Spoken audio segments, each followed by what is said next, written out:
Бүгд энэ өдрийн мэнд ингээд бүтэн PC маань шинэ дугаар эхлэхэд бэлэн болсон байна. Олон юм яриад авах уу? Ингээд шууд контентд орцгоё. Бүтэн сайн болгонд гардаг бүтэн PC маань хамтран ажиллагчаар Mailbet олон улсын бооцооны тоглоомын сайт хамтран ажиллаж байна. Зөвхөн шүү. Нэмэх 18 болон түүнээс дээш настай мөн өөрийнхөө алдагтал хариуцлага хүлээх чадвартай хүмүүс нь өөрийн дуртай баг болон спортоо илүү сонирхолтойгоор үзмээр байвал энэхүү сайтаар зочлон бүртгэл үүсэх хэсэг дээр OP бодол гэх миний промо кодыг ашиглан эхнийхээ даас сэнгэлтэн дээр бонус авах боломжтой.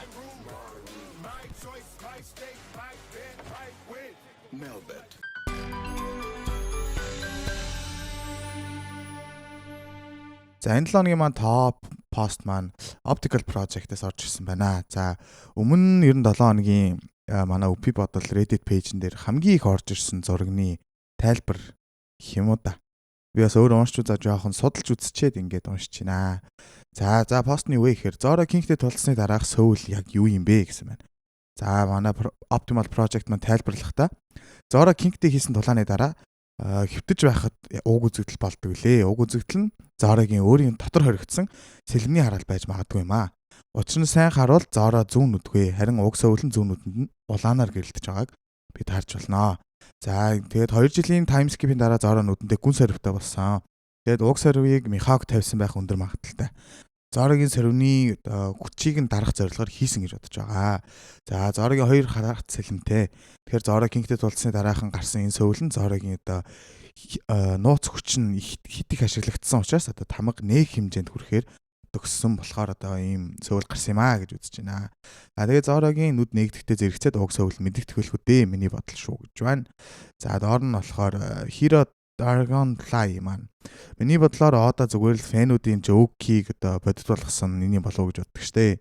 Kuma Luffy-гийн бүх өвдөлтийг аваад Zora өгөх Zora яг үнэндээ үхсэн тэгээд үхэл Zora-г дагуулж явах гэтэл төөрөөд буцаад ирсэн гэдэг яриа байдаг.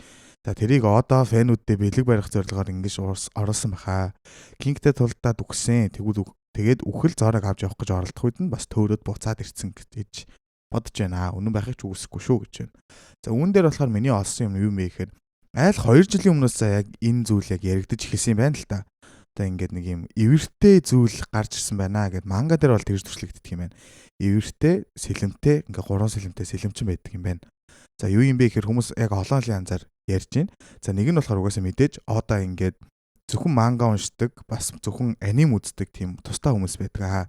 Тэгэхээр аним үздэг хүмүүсийг жоохон төөрөгдүүлэх маягаар иймэрхүү зарим нэгэн зүйлийг оруулдаг юм аа.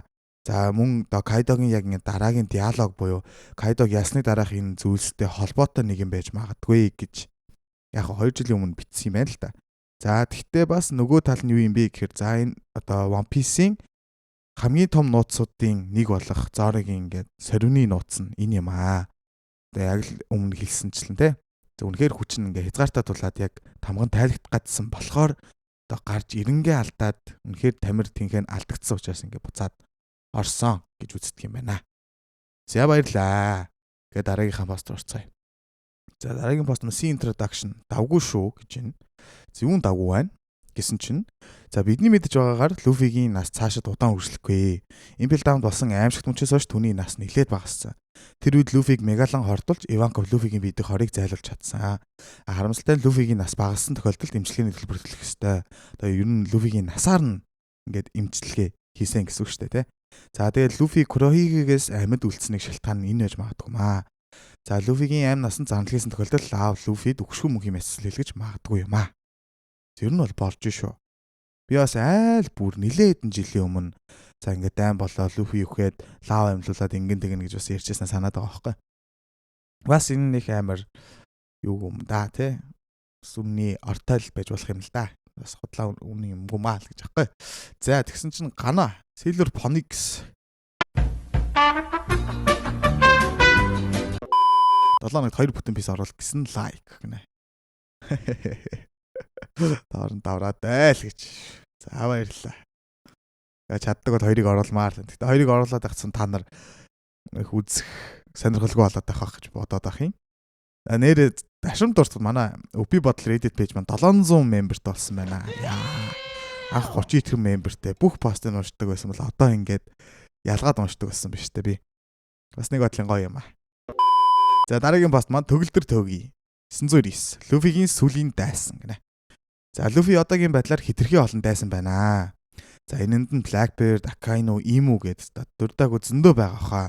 Гэтэ энэ дээр миний бодлоор Emuтэй Dragon тулалдаад Akainuгаас Ace-ийн хөшөөг авахын тулд Saba мөн шудраг ёсны төлөө Kobe тулалдаад Blackbeard-тэй Shanks тулдах байхаа.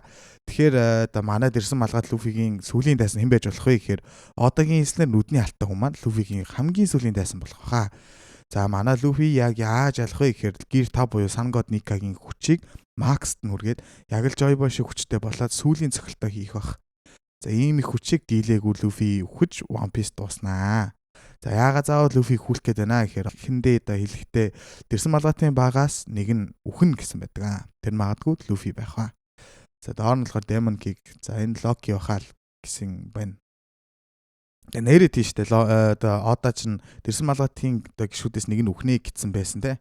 За өөхөх хүн бол магадгүй миний бодлоор Zoro гэж боддог юм аа.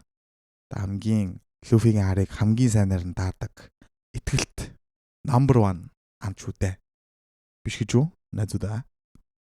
За дараагийнхаа пост Depressed Ghost орж ирсэн байна. За hello. Нэлээд удаа болцаагүй юм шүү дээ. За Elbaf болох гэж бүх үйл явдлуудыг ингээд 7 үйл явдал чагсаасан байх шүү. Тэгээ та нар маань мангагаа үзэж амжаагүй бол ороод үзээрэй. Би бүтэн пис гарах өдрийн маргааш юм уу? Бүтэн одоо энэ бичлэгийн дараахан 1134-ыг орчуулаад тавина. 1135 маань дараагийн 7 хоногт багтаад орно шүү. За юу вэ гэхээр за нэгт Shanks-ийн тулаан ба эзэн хаан нарын зөрчилтөө. За Shanks Elbaf дээр гарч ирсэн Luffy-гийн багтаа дахин уулзах эсвэл харьцангуй том дайсантай тулахтай холбоотой гэж магадгүй. Зарим таамаглалд Shanks өөрийн зорилгод хүрэхийн тулд Elbaf-ийн аваргуудын хүчийг ашиглахыг оролдож байна гэж үздэг. Хоёрт нь Usopp ба Elbaf-ийн томогт дайчин болох замнал. Usopp Elbaf дээр өөрийгөө хүлээн зөвшөөрөөж томогт дайчин болох замдаа томох алхам их магадaltaй. Энэ нь түүнийг хөгжлийн чухал хэсэг болж чадах байхаа гэж байна. За аваргууд нь гуравт нь болохоор аваргуудын тухай шинэ нууц. Elbaf-ийн аваргууд One Piece-ийн ертөнцийн нууц түүхийн чухал хэсэг гэж магадгүй маа. Эдгээр нууцуудын нэг нь харанхуй зууны үе буюу эртний зэвсэгтэй холбоотой байж болно. За дөрөвт нь Blackbeard буюу хар сахалт ширээг булаацалдах магадлаа гэж байна. За хар сахалт Elbaf руу очиж аваргуудын хүчийг эзэмших эсвэл тэнд байгаа ямар нэгэн чухал нууцуудыг илрүүлэхээр оролдох магадлалтай. За энэ дээр болохоор хар сахалт мэдээж ингээд шууд гараад ирдэггүй айгүй зүүн бүхэн болсны дараа дандаа гарч ирээд идэх шүү. За тэгээ энэ удаа өмнө гараад ирэх юм бол за үнэхээр л бидний хүсэн хүлээж исэн эцсийн дай маань дөгчинал гэсэн үг ах шүү. За тавд нь том ээж ба Elbaf-тай холбоо гинэ. За том ээж буюу Big Mom нь Elbaf-тай эртнээс холбоотой бөгөөд энэ арал түүний өмнөх амьдрал түүхэнд томоохон үр гүйцэтгэдэг байж магадгүй. Түүний үр дүнд дахин гарч ирэх боломжтой гэж байна. За энэ дээр бас та хэд маань ч их яриад байсан нэтер ч их шуугаад байгаа. За Big Mom яг үхсэн үү үхээгүй юу? Ингээ гараад ирвэл яах вэ гэдэг байгаа. Хүлчмээр л байна да нэрээ. Үхчилтэй л гэж хэлээ да. Тэгвэл тэгээд Kaido ч гэсэн гараад ирэх боломжтой юм байна шүү дээ, тийм ээ.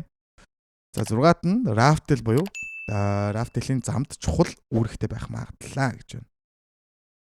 Elbaf One Piece-ийн хайгуулд чухал байр суурь эзлэх магадлалтай.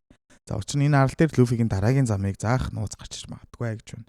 7-д нь Elbaf ба Dio-гийн нууц. За Elbaf нь Dio-гийн түүх эсвэл тэдний хувь тавилангийн нэг хэсэгтэй асар хэмжээгээр холбоотой байж магадгүй. За ерөнхий бол энийг дэмжиж шүү. Ер нь бол магадaltaй. За баярлаа. За дараагийн маань Imaginary Jacket. Заавал уншаарай. Silver-ыг сахаа. Энэ нууц баг юм уу гинэ. За ингээ харсан чинь 1 2 3 4 хүн байна. Бүгдээрээ яг адилхан бол биш юм те. Гэхдээ ерөнхий адилхан доо нэг юм скул гавлын ясны эмблемтэй нэг хувцас муц тэлээ мэлээ эмблем зүтсэн байна. Энэ яг юу юм бэ? За ерөнхий үгүй одоо 1130 анги гарцсан байгаа шүү манайхаа. Тэ манга маань бүр 1134 5 гэж явж байна. Тэгэхээр жоохон хувцсны давтагдал байх боломжтой болов гэж бодоод байх юм. За би энэ талаар сайн судалж үзье. Дараагийн бүтэн пис дээр үнэхээр гоё юм болтох юм бол та нартай дуулгая гэж амлая. Дараагийнх нь Imaginary Jacket 600. За Usopp ч төрийн жимс олноо гэж байна. За энэ бас нэг зураг байна. Тэгээ юу юм бэ гэсэн чинь хар сахалтын нэг бачката тулдж байгаа л бархаа байгаа л урд нь жимс гарч ирэл жимс иднээл гэж байна л та. За яхаа тэгээд одоо цаашдаас тэр юу болохыг үгүйсэхгүй. За дараагийнх нь Born Economy. Миний бодол шүү Blackbeard-ийн дараагийн гишүүн гэж байна. Blackbeard-ийн дараагийн гишүүн нь Loki юм аа. Яагаад гэвэл Loki сайн мөн үү, муу дүр үү гэдэг нь одоо сүүлд Loki-гийн Shanks-тэй тэр мөн ов шүү гэсэн болохоор одоо муу дүр байх аа. За тэгээд сүүлийн дайн дээр Loki Blackbeard-ийн багт орноо. Заавал оруулаад өгөөч гэж байна. 3 лайкаар ингэж ийм орсон байна. Titanic Captains ийм багийнх нь гişүүд гэж юу? За яхаа боломжийн үед боломжтой. Гэхдээ Loki бол за би сүүлд яг мангагаа уншихад бол муу хүн гэж бол би хэлж чадахгүй. Loki-гийн бас нэг тэр яриад байгаа үнэн чиста нэрэ худлаа муу зан гаргадаг сайн хүн юм аа л ухааны юм ярьсан байлаа шүү. Тэгэхээр мангагаа амжаад уншаарай гэж хүсье. Би мангагаа бүр ихнээс нь орчуулах ямар ч боломжгүй залуусаа үнэхээр уучлаарай.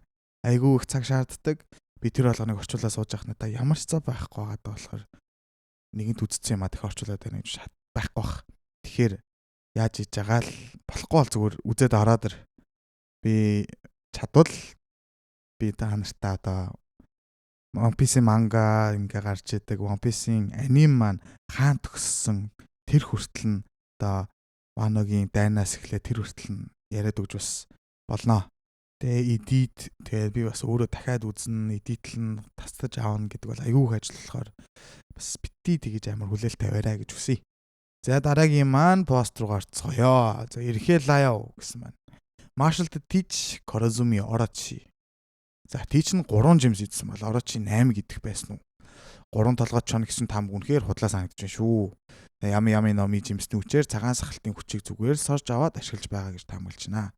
Orochi олон толгоогоороо олон жимс идэж болох одоо идэж болно гэсэн үг юм шүү дээ. Тэг үгүй гэвэл тэгээд нэг л зөрхтэй штэ. Хар сахалч мөн адил тиймээс 3 байтга 2-ыг ч идэх боломжгүй баха. За тэгээд үнэхээр л ийм бол Teach 3 гэхээр нэг нь нөгөө 2 биедээ шингээж чаддаг жимс идсэн байх боломжтой. Яг л Dressrosa arc дээр гардаг Kelly Funk гэх нөхөр дүү Bobby Funk-ыг Jack жимсний хүчийг ашиглаад дүүдээ өмсүүлдэг шигэ. За Silver Phoenix бүтэн бист оруулаад өгөөрэй. Бас комент хэсэгт бөөнд ярилцъя гэж байна. Та харамсалтай комент хэсэгт ярилцсан байдаггүй. Тэгсэн чинь бүтэн бист орсон байна. Баяр хүргэе. Чамд баярлаа. За дараагийн хаан пост орцгоё. Min Candle 6669 гинэ. Миний тамаг. Shanks Elf of Arc дээр өмнө ирсэн гэдгийг хүн болгон мэдж байгаа. Тэгвэл Luffy-г анх Elf of Arc дээр мөн ирэхэд нь Shanks Loki-г хорсон болохоор Elf of хүмүүс Luffy-г анх ирэхэд нь Loki-г харуулж болохгүй гэсэн байл яах вэ? За шүмж авнаа бүтэн бист оруулаарай please гинэ. Бас бүгдээрээ бүтэн бист оруулаарай гэдэг болсон байх шүү. Энэ дээр болохоор өмнө яг иржсэн билүү манайхан чинь. Иржсэн бах тий. Би одоо бүгдийг мартчихэна та нар ч ямар сайн юм бэ. За no comment. Дараагийнхаа пост руу. Chemical Earth. За Blackbeard-ийн төлөвлөгөө гинэ. Нэгтэн. Хар сахалтын дараагийн гишүүн Loki баха. Хар сахалт Shanks-ийн сорийг үлдээсэн. Тэгээд тэр хоёрын дунд магадгүй нэг юм болсон баха. Харин Loki мэхлэгдсэн. Тэр хоёр хоёулаа Shanks зүг сансан учраас Loki хар сахалтын багт орж магадгүй. Тийм учраас Shanks-ийн багийнхантай тулдаж яалж Loki Shanks-ийн оронд Yonko олноо. Хэрв Shanks муу хүн бол Luffy мэдээж хар сахалтай нэгдэж Shanks-ийг ялж магадгүй. За гуравт нь яагаад Luffy Kaido-д тулдахад Otama билүү өөрийнхөө бөмбөлгийг өгч болоогүй юм бэ? Kaido ч луу өстэй гэж. За тэр бол үнэхээр бас байж боломгүй юм бах уу. Otama ч жоох хүүхөө те жимснийгаа хүчийг бас бүрийн эзэмшээг байхад амар жимсний хүчтэй амар хакитэй нэг бач гэдэг Otama захирдаад байна гэдэг бол арайч болохгүй зүйл байхаа гэж бодож байна. За дараагийнхаа пост орцгоё. Commercial Past. Usopp эсрэг инээл. За Final War дээр Usopp тооны алхыг эзэмшиж супер хүчтэй болноо. Инээл сарнаас эрэхтэй жимс Awaken гэж магадгүй. Zeus бурхан шиг одоо болсон байж болно. Тэгээд инээл Luffy-гийн багаас өшөө авахар ирэхэд Usopp инээлтэй үзүүлэг яах вэ гэж. За энэ Elf of Arc дээр бас Elf of Arc-ийн хамгийн гол баатар нь Usopp байх болно гэж яг яригадаад байгаа штэ. Яг яагаад юм гэхээр за Usopp маань хүчтэй болно. Түрүүний хэлдгээр жимстэй болж магадгүй. Аль эсвэл өөрийнхөө одоо нууц хүч юм нэ. Тэгээд Usopp гэхдээ ямар ч одоо нууц хүч байх хэрэгтэй тийм ээ. Тэгэхээр яаж ч удсан жимс идчихэл таархан дээ тийм ээ. За нэг юм байгаа юм байна.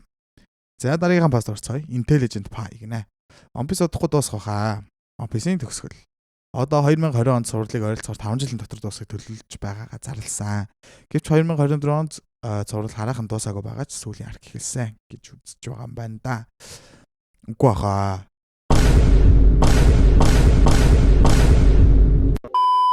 Одоо ингээд сүүлийн үе шоу бизнесийн одоо entertainment-ийн салбарт чинь яг нэг юм бүтэн ангит кино гаргаад байгаа шүү дээ. Эсвэл зарим нэг анимега ангийнх нэг ганц 2 цагийн уртаа болоход байгаа.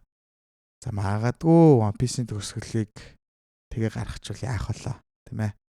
Энэ жилдээ бүр багтаад юм байна шүү дээ. За тийм байна. За дараагийн пост орцгоё. Ryukun. Loki өөрийгөө нарны бурхан гэдэг чтэй. Харин Luffy жинхэнэ нарны бурхан гэж хүмүүс боддог. Харин Loki Грекийн домогт нарны бурхан Аполлогийн жимсийг эзсэн болыг яах вэ? За одоо энэ Грекийн домог өмгийг төр алгасъя да. За дараагийнхаа пост Tarz 1 2 3. Blackbird part 2 гинэ. Яна би part 1-ийг уншаагүй юм бах та. За хар сагалт нь төрлийн 3 талхаатай төрсөн. Харин түүний 2 талхааг нь тасцсан баха. Хар сахалтын хөлгийн тог нь 3 талхаатай байдаг. За аниме хэдгээр анги төрлөөдөө Shanks цагаан сахалтай уулзаж Saki тулгангаа ярих үеэрээ хэлдэгэ. Миний нүүрэн дээр сорийг хар сахалт өгсөн. Гэхдээ би гин алдсандаа биш.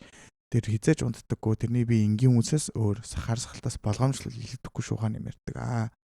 За гуравт нь болохоор хэрв хар сахалтын дотор 3 сүнс байдгийн одоо нэг нь унтахад нөгөө нь сэрдэг, нөгөө нь унтахад 3 дахь нь сэрдэг ийм зарчмаар хизээж унтдаггүй байхаа. За тэгээд 3 сүнс одоо сүнстэй бие нь энгийн үнийхээс өөр болохоор 3 чөтгөрийн жимс идэх боломжтой. Хэрв энэ таамаг баттай гэвэл 3 жимс идэх ёстой. За хар сахалтын эхний жимс нь ями номи, хоёр дахь жимс нь горо номи. Харин 3 дахь жимс нь. Гэхдээ зарим хүмүүс одоо 3 дахь жимсээ идсэн гэж боддог. Хэрв идээгүй бол 3 дахь жимсээр хито номи. Одоо God Nika онолгүй яг яах вэ? Хар сахалтын жимсний араас ангуучлагыг мэдэх баха. Тэгээ Luffy-гийн жимс Awakening болоод одоо God бас нэг мэдээд араас нь хайж ирээд сүүлчийн дайн болчоод одоо магадгүй. За энэ хүртэл уншсанд баярлалаа. Заавал бичлэгэндээ оруулаарай. Part 3 гэж бас оруулнаа гэж байна. Тэгээ энэ дээр ингээд гарсан. Би өмнөх бүтэн пэйж дээр яг энэ хэсгийг оруулсан санагдаж байна. Та нар үзсэн бол санаж байгаа бах. Тэгээ энэ дээр ч гэсэн одоо спойлер хэлээ. Тэгээ энэ дээр ч гэсэн 1134 дэх одоо манга дээр гарсан. Яг тэр нууцсан тайлагдаж эхэлж байгаа шүү дээ. Shanks бол ихэр юм байна. Тэгээд яг энэ анги дээр хар сахалт Shanks руу очиж чамаа харах болгонд миний энэ цээжнээс хариу чимчин гэх юм аа. Түүнээс авсан болохоор гэсэн ухааныг хэлж байгаа байхгүй.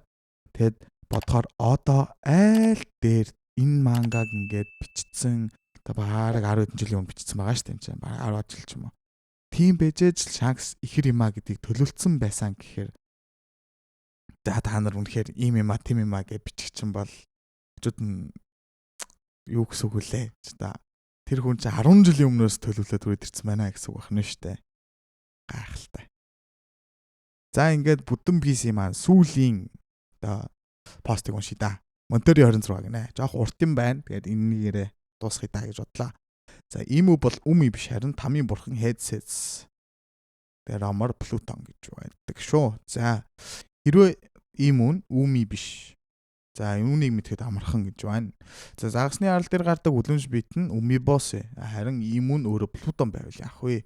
Эртний одоо дээр үед технологийн хөгжил үнэмлэхгүй өндөр байсан гэдгээ. Харин ийм өөрөө зэр зэвсэг эсвэл эртний ромын төгөнд Плутон нь одоо өөрөө Hades буюу таммыг захирагч гэдэг бурхнаар гардаг. Тэгвэл Water 7 дээр Франки яг юу шатаасан юм бэ? Тэр нь одоо хөлөг онгоц биш. Ийм үг хийх одоо нэг үгээр ийм үг хийх жор юм аа гэж байна. Тэгээд энэ жор нь яг өөрөө хөлөг онгоцтой хийхтэй адилхан. Харин 5 настангууд зөвхөн гариг биш бас ромын хэллэгээр бичигдсэн бурхтууд бичигдсэн. За харин Hades буюу ийм өөрөө бурхтын хаан Zeus-ийг хөнөөгөөд өөрөө бүх бурхтын хаан болсон. Тэгвэл бүр өөрөөр бодоод үзэхэд Zeus бурхан өөрийг нь хороохоос өмнө төрүүлээд хороох санаатай байж болно. Дэлхийг өөрийн тартар ус болгох гэж угаасаа ийм үгийн хүчий. Өөрөө харгал бас бүтэн арал устгах чадвартай. Яалт ч уншиж байгаа дундаас нь алчаад байна л та. За харин тэр чадварыг гаргахад өөрт нь баг зэрэг хүч хэрэгтэй. Тэрний эрчим хүч буюу ийм хараалгуулсан. Хараалгуулсан бус өөрөө хараалцдаг гэдэг бурхан учраас нүд нь онцгой. Энэ бол Hades юм аа гэж байна. За Hades бол Плутон гэнэ тэгснэ. За харин хар сахалт бол Cerberus биш харин Garling өөрөө Cerberus тамийн үүдийг хамгаалагчаа. Тэрээр 3 талын дайнаар 2 толгоогоо алдсан яг үндсэн бие нь өөрөө хөшөрч нөгөө 2 толгой нь Shanks түүний ихэр гэгдэх харин нэг толгойг нь тамыг бус харин уруулан бусдыг хамгаалуулах гэж Роджерийн дэрэмжтийн хөтөлбөрөөс олдсон анх One Piece дээр Cerberus гарахдаа 3 өөр хэсгээс тогтсон. Тэгээд ийм баруун талын нохой нь ганцаараа шар, тэгээд зүүн нүд нь болттой гардаг. Энэ нь Shanks муу тал биш, харин нөгөө хоёр нь хар хөх буюу одоо муу тал гэсэн одоогийн Easter egg маягаар өгцсөн байж болно. Дараагийн удаа бурхтын нэрсийг бас байж болох таамагтай нь хүргэнэ. Жоох ойлгомжтой бичсэн байж болно. Гэтэ ойлгож унших бодоорой гэж байна. За би бас өөрөө уншиж байгаа дунд нь бас төөрлөө. Тэ яхаа ерөнхий бас ойлголоо. Энэ ямар сони ийм байдаг юм уу гэхдээ. Шоох. 18 наснд хүрлээрээ